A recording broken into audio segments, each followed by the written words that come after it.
Hi, my name is Marcos. I go to Reynolds Secondary and I'm in grade 10. I'm in the Flexible Studies program at Reynolds, which is exactly what it sounds like. We have that format of about 100 students, grade 9 and 10, being down there in the afternoon, and that gives us that opportunity to have those personal connections with teachers, and we have that inquiry-based learning where we do all of our core subjects down there in the afternoon. We have our math, we have our social, we have our science, we have our humanities, and then our math science. And we get the chance to learn in a way that we want, and to learn in a way that makes us be able to succeed, and that's what the program is built for. It's built for success all around. It's built for success for people who need that extra help, and success for people who want to move faster and want to do different things and want to learn different ways. So I think the whole entire process of assessment is, in my previous years, I was one of those students that was competitive. It made me angry. I didn't like not being the smartest. I didn't like not being the best at something. I felt defeated when I didn't do well on a test. I did a math test, and I answered the Scantron sheets one down.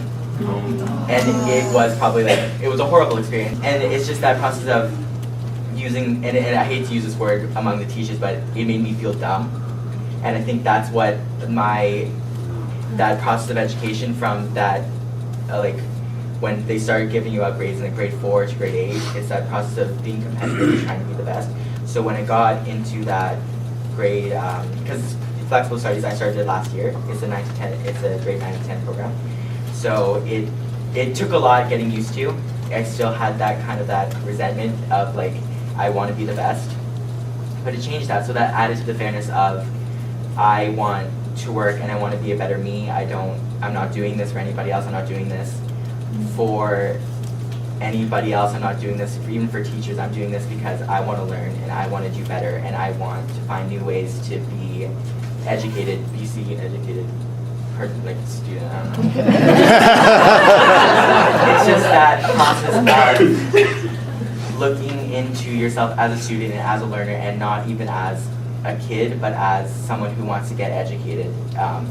It's so easy to get educated in every single walk of your life, so to be given that space to do that in school the way that you want to, I think it added to that fairness, and it added to that process of not even becoming a better learner, but becoming a better person. So about the whole entire process of motivation, I've always been a really motivated person when it comes to school. I've been driven for a really long time when it comes to what I want from my education, because I've always been I want to be a doctor since grade 4. That's been my thing for a really long time.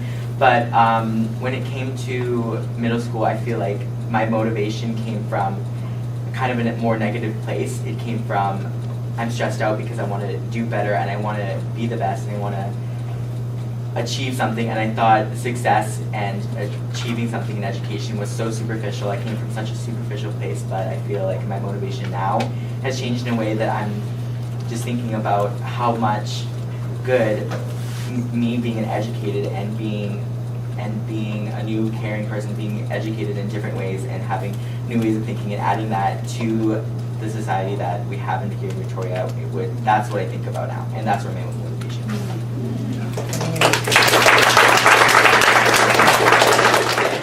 One thing that I've seen as a student who's gone through it is I feel a lot of teachers get blindsided by curriculum and assessment. So I feel what is the most valuable thing for you guys to do, and even the fact that you guys are here showing that you guys are doing that, is just holding on to what you value as a teacher and as an educator and as a human. I feel there's so much that can cloud your judgment, and can cloud your professional judgment of what students need to know and how they're learning it. And I feel that has corrupted a system that isn't really working for every student, because there's been so many flyers in elementary school. Everyone's different, everyone's special, but I feel in my timeline as a student, it hasn't been shown in that one math test that half the class failed. And so I feel there's so many things that you guys value as humans. You guys have morals, you guys have things that you guys hold dear to your heart. So I feel there's so much that you can implement that into your everyday life and your everyday teaching style.